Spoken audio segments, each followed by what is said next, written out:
जय मसीह की कलीसिया। एक बार फिर हम लाइफ ऑफ क्राइस्ट यीशु मसीह के जीवन के बारे में अध्ययन करने के लिए मिल रहे हैं। और अभी तक हमने 8 लेसन्स 8 अध्याय अभी तक हमने कर लिया है और हमने बहुत अलग अलग बातों को सीखा यीशु मसीह के जीवन के बारे में, यीशु मसीह के ऐतिहासिक जीवन, उसकी सेवकाई के बारे में सीखा, उसकी जो उपदेश, जो संदेश था, जो सेंट्रल टीचिंग था, जो संदेश था उसके बारे में सीखा। हमने यीशु मसीह के मिशन के बारे में भी सीखा और जो अलग अलग सुसमाचार यीशु मसीह को किस तरह से पेश करता है, हमने ये सब कुछ पिछले समय में देखा है। और आज हम यीशु मसीह के जीवन की जो टीचिंग है या जो बाइबल स्टडी है उसको हम आगे बढ़ाएंगे और आज हम बात करेंगे यीशु मसीह की शिक्षा या शिक्षण के बारे में। और ये यीशु मसीह की जो शिक्षा की जो टीचिंग है, इसको हम लोग अलग अलग पार्ट्स में हमने डिवाइड किया है। तो आज हम भाग 1 देखेंगे।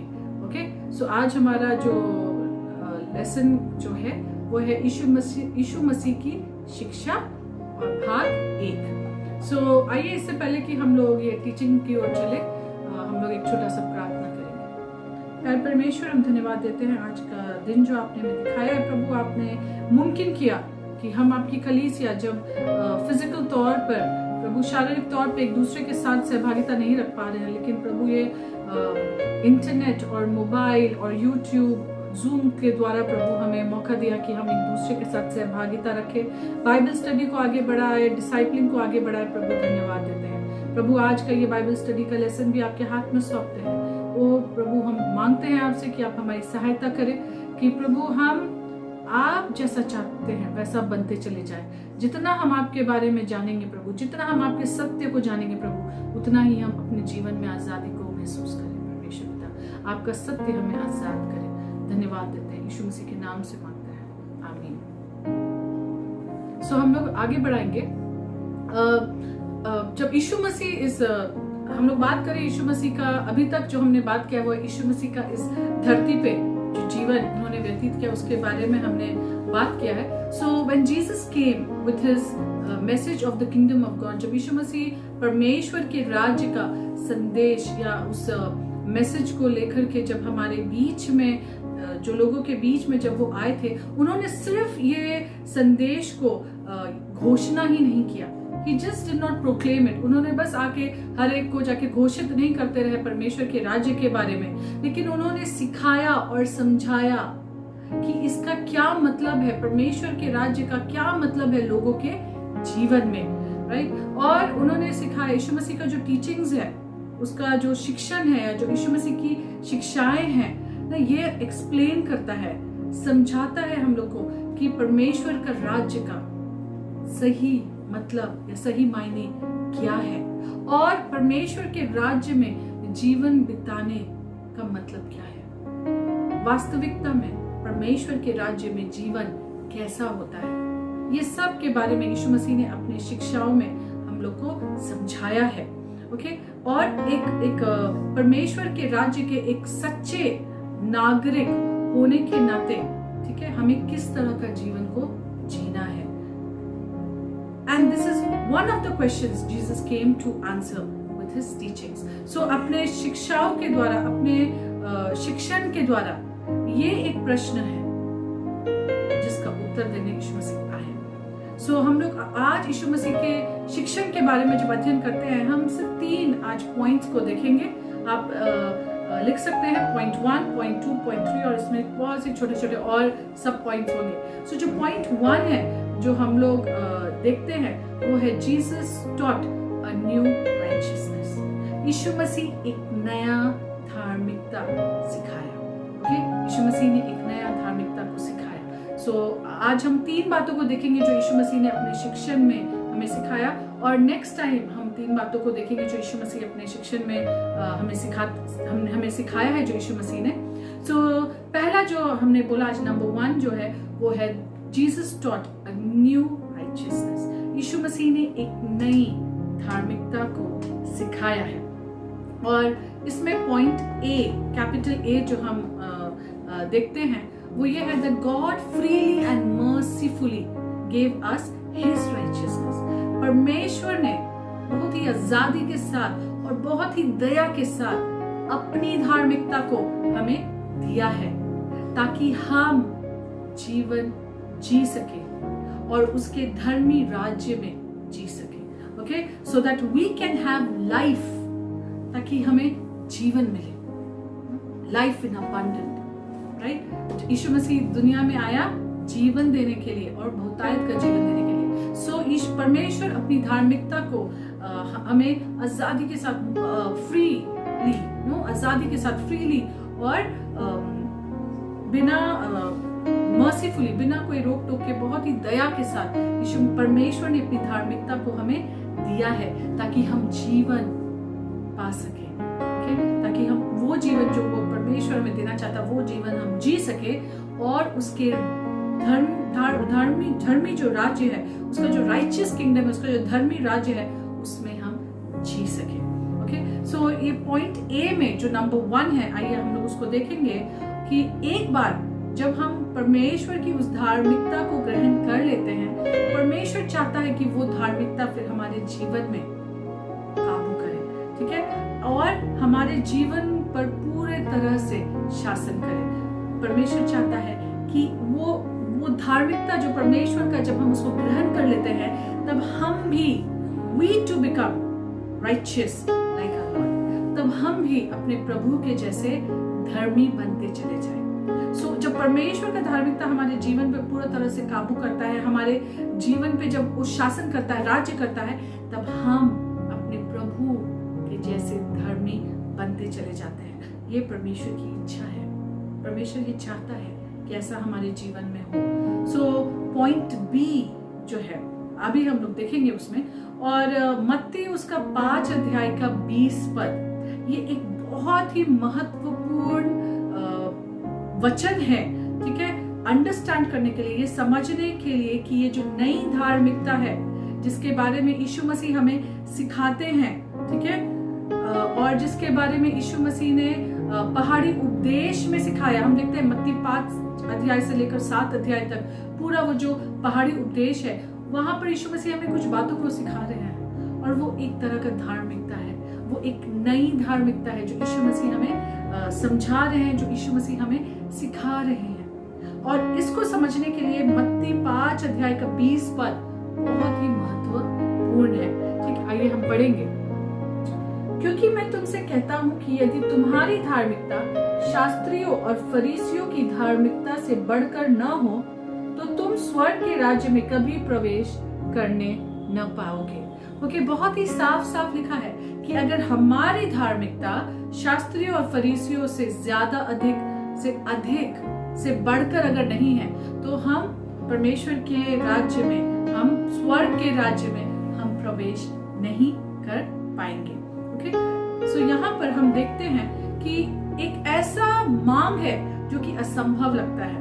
ओके, एक ऐसा मांग है जो असंभव लगता है, क्योंकि वो जो शास्त्रीय लोग थे, वो जो फरीसी लोग थे, वो बहुत ही उत्साही थे उस व्यवस्था को पूरा करने के लिए, उस व्यवस्था के लिए वो बहुत ही ज्यादा उत्साही थे, ठीक है, कि अपने जीवन के द्वारा वो उस व्यवस्था को पूरा करे। और उनको देखकर ऐसा प्रतीत होता था कि जैसे उन्होंने तो धार्मिकता प्राप्त कर ली है, क्योंकि उनका पूरा कोशिश होता था, वो इतना उत्साही थे कि वो व्यवस्था को पालन करने में कोई भी वो चूक नहीं करना चाहते थे, वो इतना उत्साही थे उस व्यवस्था को लेकर के।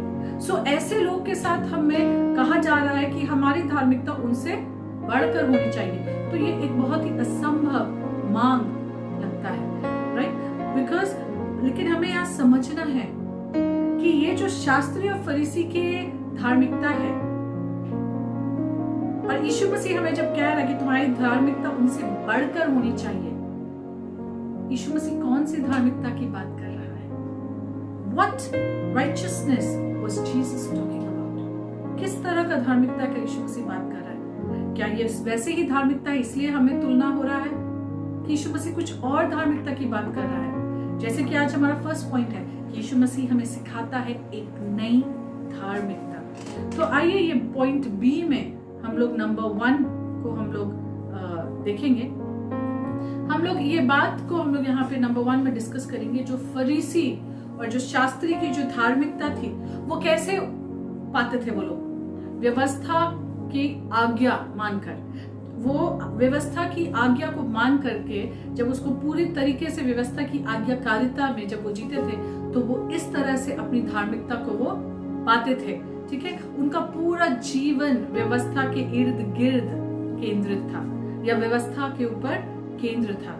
उदाहरण के तौर पे जो चौथा आज्ञा जो दिया गया था वो था कि सबत के दिन को तू पवित्र जानना, और उनके वो उत्साह में कि उसको सही तरीके से, उसको पूरे तरीके से परफेक्टली उसको ओबे करने के लिए, उसकी आज्ञा मानने के लिए, ये 4th कमांडमेंट, ये चौथा कमांडमेंट, ये आज्ञा को पूरा करने के लिए, ठीक है, वो इतना उनके अंदर उत्साह था इन आज्ञाओं का पालन करने के लिए कि उन्होंने जो कार्य है उसको ही परिभाषित कर दिया कि ये जो द डिफाइंड वर्क, ठीक है, ये जो कार्य है जो वो करते हैं या कार्य क्या है, इसको उन्होंने परिभाषित किया। जो बाकी जो 586 लॉज थे या 586 जो और कानून थे ये व्यवस्था के अधीन में या ये व्यवस्था के अंदर में, उसमें उन बाकी जो 586 जो लॉज थे उसमें अपनी व्याख्या के अनुसार उसमें उन्होंने काम को परिभाषित किया। ओके, इतना उनके अंदर उत्साह था उस परमेश्वर की आज्ञाओं को मानने के लिए। एंड जो नंबर 2 हम लोग यहाँ पे देखते हैं, ठीक है, ये फरीसी लोगों के लिए ये जो व्यवस्था था वो एक बाड़ा के जैसे था, अ फेंस, यू नो, लकड़ी का जो बाउंड्री वॉल होता है, फेंस होता है, बाड़ा, राइट। तो फरीसी लोगों के लिए ये व्यवस्था एक बाड़ा के जैसे था जो जानवरों को अंदर रखता था। ओके, सो जब तक एज लॉन्ग एज जब तक हम इस बाड़े के अंदर है, ओके, जब तक हम इस परमेश्वर के व्यवस्था के बाड़े के अंदर है और हम इससे बाहर नहीं निकल रहे हैं, या कहने का मतलब है कि हम इस बाड़े को नहीं तोड़े या परमेश्वर के व्यवस्था को हम नहीं तोड़ रहे हैं, ठीक है, तब तक हम सुरक्षित है और परमेश्वर के सामने धर्मी है। सो ये जो अंडरस्टैंडिंग है, ये जो समझ है, ये फरीसी और शास्त्री लोगों का था, ठीक है, कि ये जो परमेश्वर की व्यवस्था है वो एक बाड़े के समान है। जब तक हम उसके अंदर है तब तक हम सुरक्षित है, तब तक हम परमेश्वर के प्रति और परमेश्वर के नजर में धर्मी है। द मोमेंट, वो क्षण जब हम उस बाड़े से बाहर निकलते हैं, कहने का मतलब है जब वो क्षण जब हम उस बाड़े को तोड़ते हैं, व्यवस्था को तोड़ते हैं, हम परमेश्वर के सामने धर्मी हो जाते हैं। ठीक है, यहाँ पे मेरे पास आपके लिए एक प्रश्न है और हम चाहते हैं कि आप, इससे पहले कि हम लोग आगे बढ़े, आप इस प्रश्न का उत्तर सोचिए।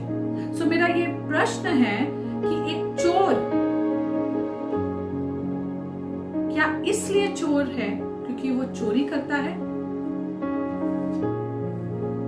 या वो चोरी इसलिए करता है क्योंकि वो चोर है?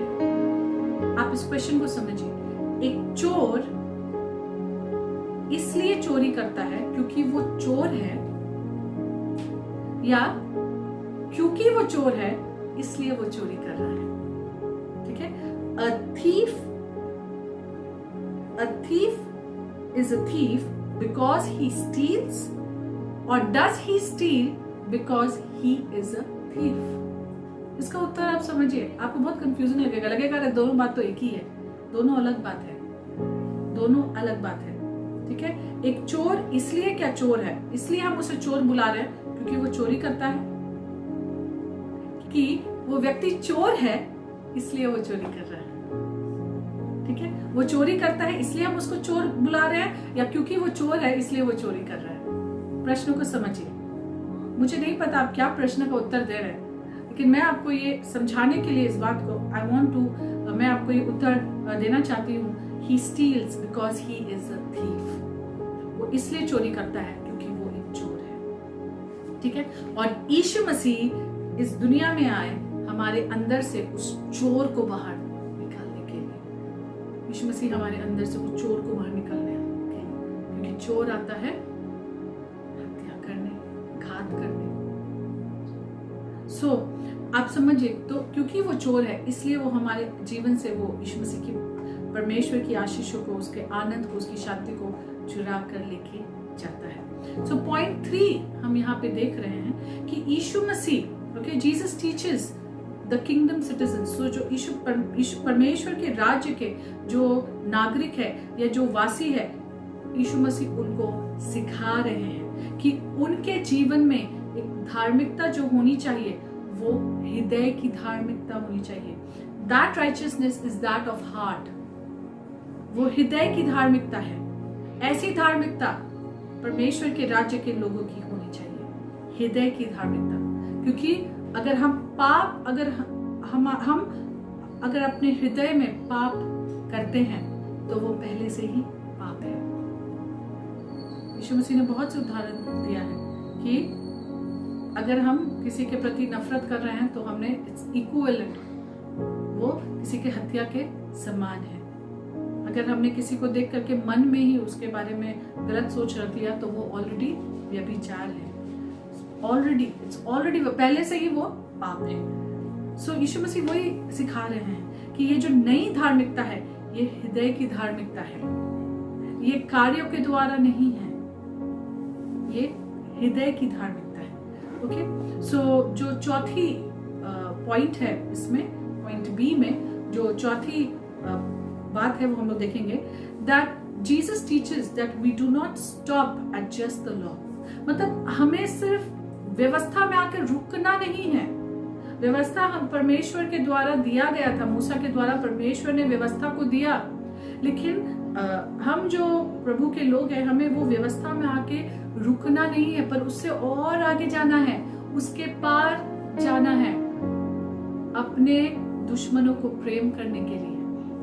You have to go beyond that, उससे और पार जाना, to even loving your enemies, उससे और आगे बढ़ करके अपने दुश्मनों को प्रेम करना है। मत्ती हम लोग देखेंगे, मत्ती उसका 5 अध्याय का 44 पद हम लोग देखेंगे, मत्ती उसका 5 अध्याय का 44 पद। परंतु मैं तुमसे यह कहता हूँ कि अपने बैरियों से प्रेम रखो और अपने सताने वालों के लिए प्रार्थना करो। ये यीशु मसीह का शिक्षण है, ये यीशु मसीह की टीचिंग्स है कि अपने बैरियों से प्रेम रखो और अपने सताने वालों के लिए प्रार्थना करो। ठीक है, so this is directly related to Jesus teachings.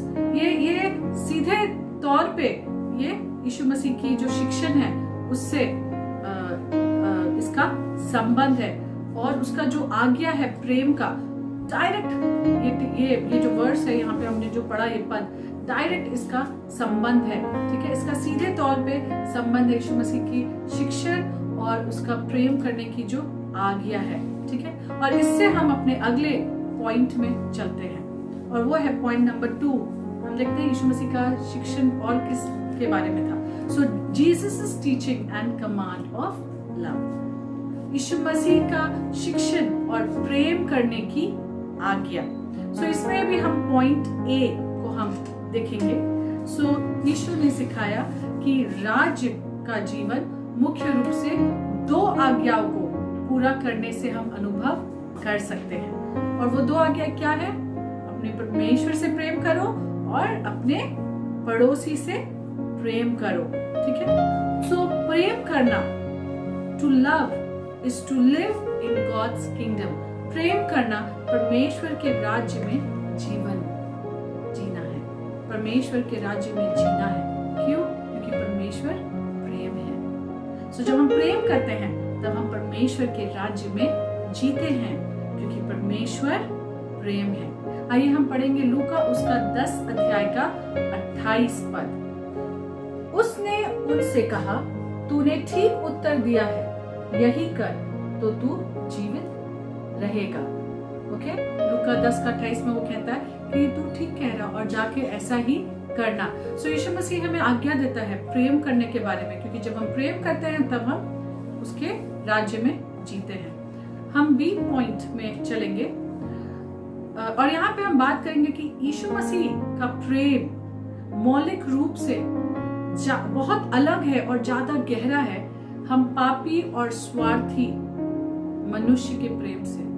हम पापी और स्वार्थी मनुष्य जिस तरह का प्रेम दे सकते हैं या जिस तरह का प्रेम हम जी सकते हैं, उससे बहुत ही अलग, मौलिक रूप से उससे बहुत ही अलग और गहरा है यीशु मसीह का प्रेम।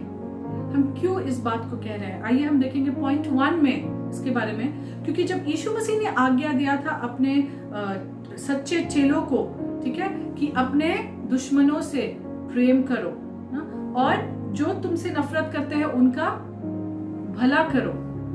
यीशु मसीह ने कहा कि जो तुमको श्राप देते हैं तुम उनको आशीष दो, और जो तुम्हें सताते हैं, तुम्हारे साथ बुरा करते हैं, उनके लिए प्रार्थना करो।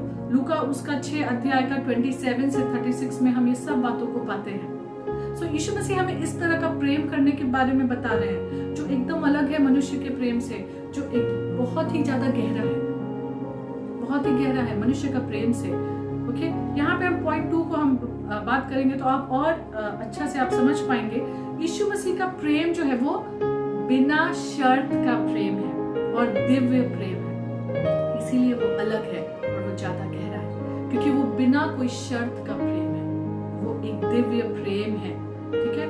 और वो मनुष्य का शर्त वाला प्रेम और सेल्फिश स्वार्थी प्रेम से और बहुत आगे जाता है।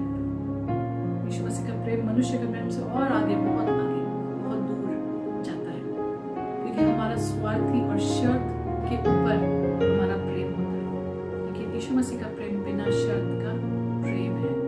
हम 3rd पॉइंट को हम लोग देखेंगे कि जब हम यीशु मसीह के स्वभाव को अपने जीवन के द्वारा दर्शाते हैं, तब हम उसके सच्चे नागरिक, उसके राज्य के सच्चे नागरिक या वासी बनते हैं। अगर हम उस परमेश्वर के राज्य के सच्चे नागरिक हैं, तो वो प्रेम, जैसा प्रेम यीशु मसीह बात कर रहा है, वैसा प्रेम हमारे जीवन में दिखाई देना चाहिए।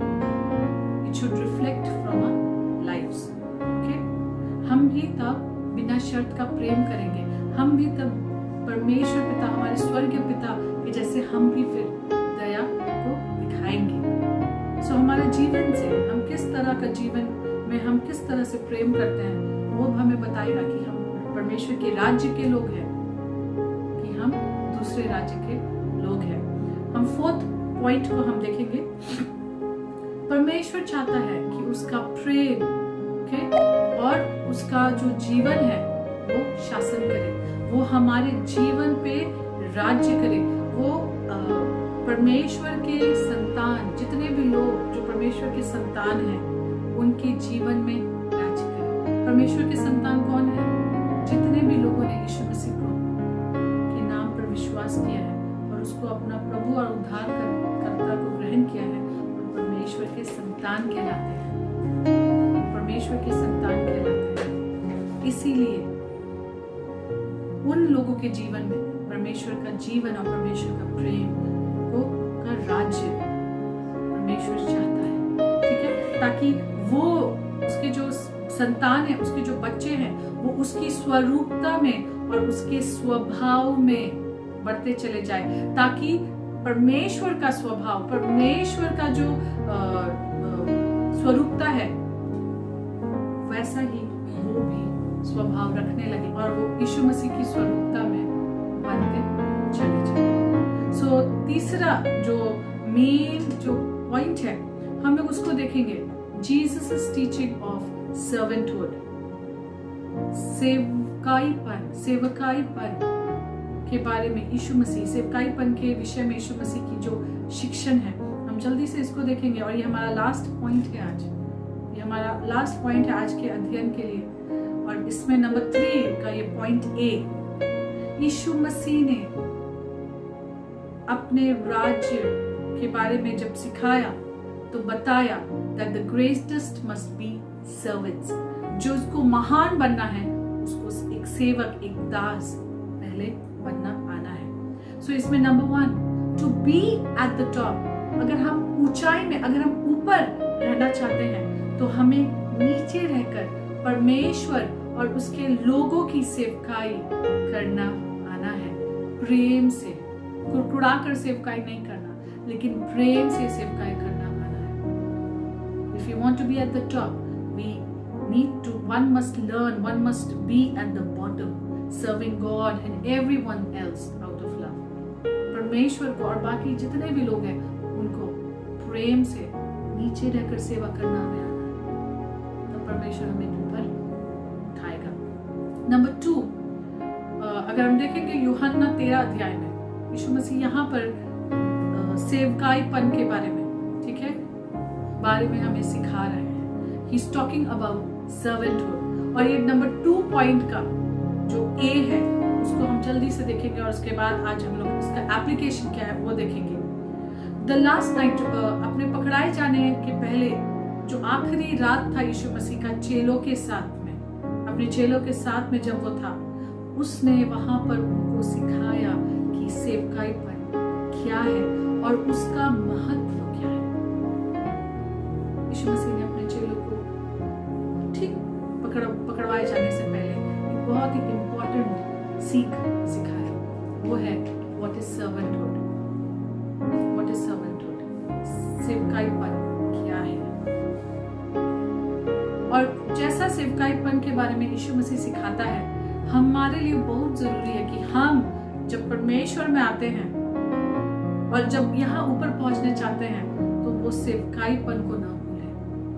ओके, सो आज हमारे लिए जो एप्लीकेशन है ये सर्वेंटहुड का, जो यीशु मसीह का टीचिंग है, उससे ये कि अगर यीशु मसीह जो कि एक दिव्य जो सृष्टिकर्ता था, वो खुद सृष्टिकर्ता था, वो जब अपने आप को इतना दीन कर रहा है कि अपने चेलों के गंदे पैरों को वो साफ कर रहा है और उनकी सेवा कर रहा है, तो कितना ज्यादा जरूरी है कि हम जो उसके लोग हैं, जो उसके राज्य के लोग हैं, उसके राज्य के वासी है, नागरिक है, हम अपने आप को दीन करें और अपने भाई और बहन की सेवा करें। कितना ज्यादा जरूरी है। हमारे जीवन से लोग देखते हैं कि हम किसके आराधना करते हैं। अगर आपको याद होगा, हमने जब ये अपना डिसाइपलिंग का क्लासेस शुरू किया था और जब हम बात कर रहे थे परमेश्वर है, सबसे पहला लेसन फाउंडेशन 1 का लेसन 1, तो हमने बात किया था कि परमेश्वर है। और उसमें जब बात किया था तो एक पॉइंट था कि हम जिसकी आराधना करते हैं हमें उसके जैसे हम बनते चले जाते हैं। और हम लोग इसको वहां पे हमने इसको और ज्यादा एक्सप्लेन किया था कि जो व्यक्ति जैसे ईश्वर की आराधना करता है वो उसके जैसे बनते चला जाता है। और परमेश्वर की भी इच्छा है कि हम जो उसके आराधक हैं हम उसकी स्वरूपता में बनते चले जाएं। सो आज यीशु मसीह की शिक्षा से हमने सीखा कि हमें एक सेवकाईपन का स्पिरिट हमारे अंदर होना चाहिए। हमें लोगों की सेवा करने के लिए, परमेश्वर की सेवा करने के लिए तत्पर रहना है। हमने सीखा परमेश्वर की आज्ञा प्रेम करने के बारे में, बिना शर्त का प्रेम, एक प्रेम जो व्यवस्था से और ज्यादा आगे जाता है। व्यवस्था कहता है love your God, love your neighbour, और कहीं आगे बिना शर्त का प्रेम, दया दिखाने के बारे में हमने यहाँ पर सीखा है। और एक ऐसी धार्मिकता जो हृदय में है, हृदय से शुरू होने वाली धार्मिकता, एक नई धार्मिकता। सो परमेश्वर हमें आशीष दे आज के इस अध्ययन के द्वारा। और हम नेक्स्ट टाइम जब मिलेंगे हम यीशु मसीह की शिक्षाओं के बारे में और सीखेंगे। हम उसकी शिक्षा जो प्रार्थना के बारे में है, उसके पिता के बारे में है हम लोग, और जो डिसाइपलशिप के बारे में है, जो कमिटमेंट के बारे में है, हम इन सब विषय के बारे में यीशु मसीह की जो शिक्षा है उसके बारे में भी अध्ययन करेंगे। सो परमेश्वर आप सबों को आशीष दे। आइए हम एक छोटा सा प्रार्थना करेंगे और हम आज अपना ये अध्ययन यहीं समाप्त करेंगे। कार्य परमेश्वर आप हमारी सहायता करें प्रभु, कि आज हमने जो बातों को सीखा है, यीशु मसीह जो इस दुनिया में जब वो थे और जो शिक्षा देते थे प्रभु, उन्हें दे ये शिक्षा हम अपने जीवन में ग्रहण करें। प्रभु हमें सहायता कर कि हम यीशु मसीह जिस धार्मिकता की बात करते हैं वो धार्मिकता हमारे जीवन में पाया जाए। और हम ये खुद से नहीं कर सकते प्रभु, हमें आपकी जरूरत है। प्रभु हमारी सहायता कर कि हम ऐसा व्यक्ति बने जो आपके प्रेम को लोगों तक दर्शाए प्रभु। Help us to reflect you God, और हमें दूसरों की सेवकाई करने के लिए